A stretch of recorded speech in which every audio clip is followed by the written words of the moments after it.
Welcome to Flow Brewing, episode 11. Today is October 29th, and we are going to be brewing a recipe that I didn't develop, so there's a good chance that it'll taste really good.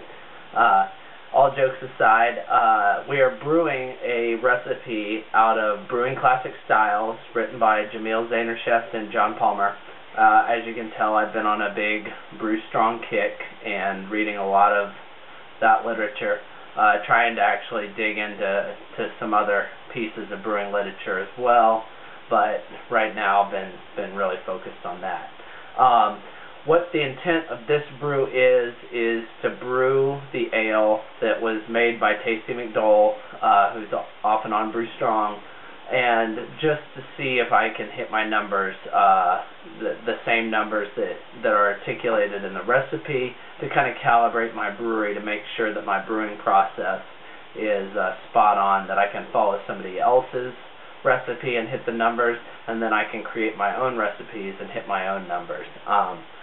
So far, I've had quite a bit of fluctuation in the brewing process as far as hitting my numbers, but I'm really starting to understand the optimal mash-in ratios, getting the grain to water ratios right, understanding the waste from my brewery, and then also kind of how much will actually get boiled off in the boiling process.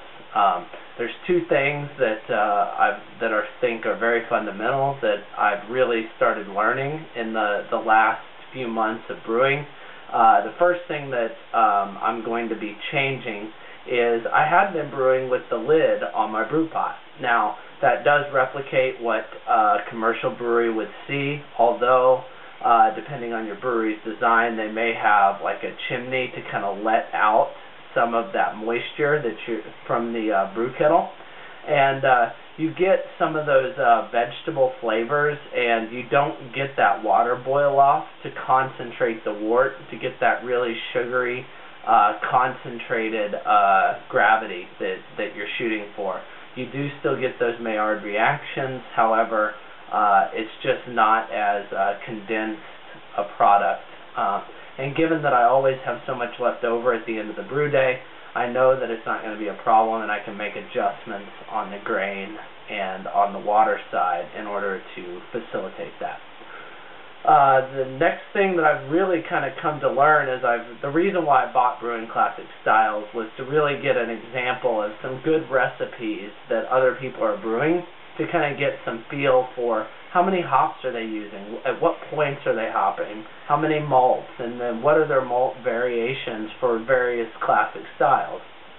So as I read these books, I kind of get some input into my recipes, and I'm hoping that by tasting the beers, I'll be able to taste the different components that these different malts and these different hops, as I smell the hops when I add them, and as I taste the grains, at the brew shop, and then I taste the grains in the finished product, that I'll be able to start to differentiate how those are impacting the flavor on the final product, and then be able to tweak my recipes to better meet kind of the taste profile that I'm looking for. The philosophy that I brew with is that, I'm always shooting for something that's not particularly within a style guideline. However, I want it to be unique. I want it to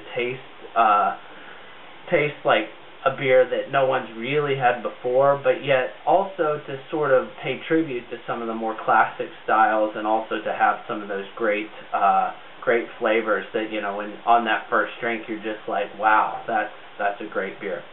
So anyways, the temperature out today, I didn't check it. It was last about 58 degrees. My tap water temperature was 66 degrees coming out of the tap. So I don't think that I'm going to have any cooling problems today. I should be able to cool to my fermentation temperature with no problem. Today will be the first day that I brew with temperature control at fermentation. So this will be just a fun brew day. I'm excited to get back at it. I've been really busy because I've got a day job that is extremely demanding, unfortunately. So I've been out of town and working way too much. However, I'm finally back at home and ready to brew. So really excited to kind of get this going and brew another batch. So look for a few updates from outside and then some tasting notes to come, and we're looking forward to another great brew day. Thanks for joining us.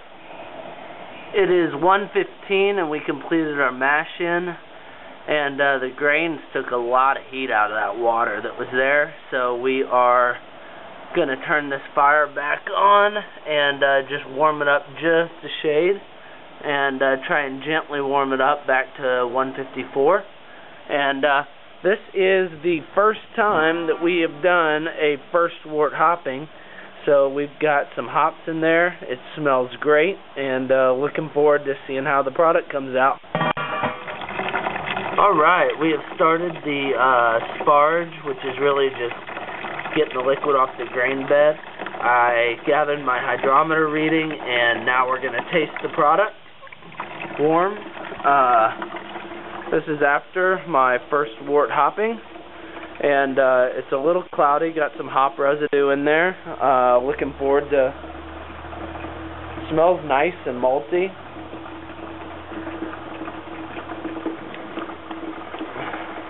Got a great malt body, very good, very sweet, smooth, and sugary, just like kind of what the base to the brown should taste like. So I think I've got a really good start on this. I did use a 60 Lovely Bond crystal malt instead of 40 because the brew store didn't have any. I could have merged the 20 and the 60 to make the 40, but just went with a little bit darker crystal. So anyways, we'll let this finish out, and can't wait to get it on boil and see what the hydrometer reading is. That's going to be the real. Alright, we have hit boil and added our first hop addition. What I have noticed is that it's really hard to keep this at a rolling boil with the lid off. And this is the first batch that I brewed like this since I was brewing on a stove. But you can see there we've got a good rigorous boil. I'll probably dial it back a little bit now that it's rolling. But anyways, I'm hoping to get a lot better product with this lid off. And it looks good so far. We've hit 59 degrees, so let's take our hydrometer reading. Well, unfortunately, it looks like we've missed our numbers. We are at 1.044.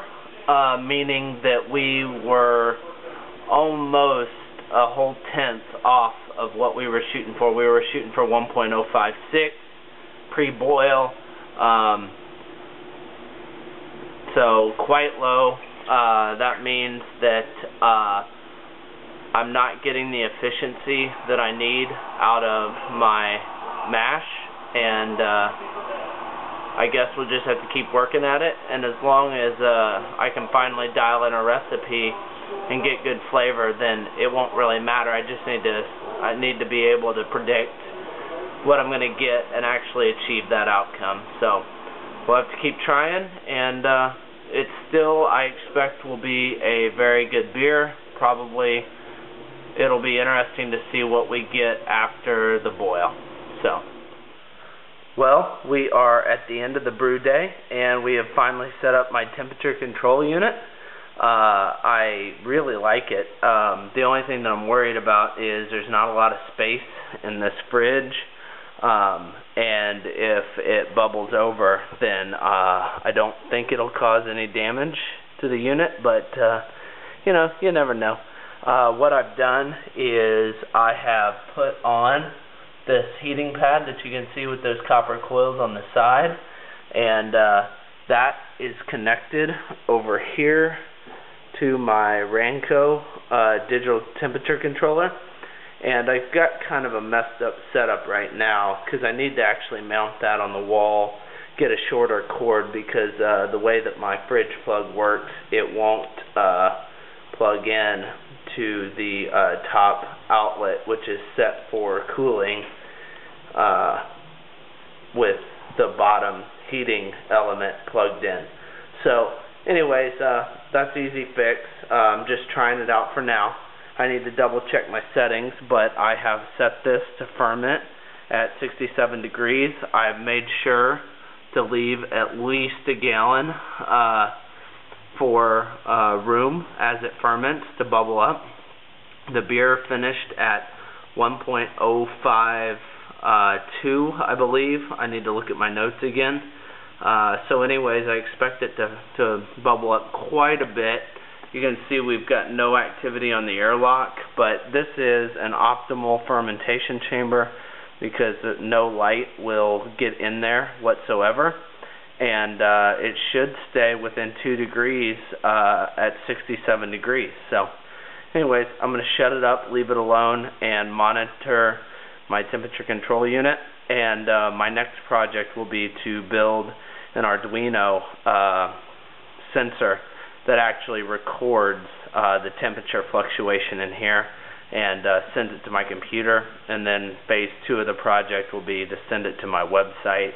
And soon I hope to have those available so that anybody that wants to record that data can send it to an account on my website so that they can monitor their temperature control. So another great brew day, finishing up, got new toys, and hopefully we get a great product.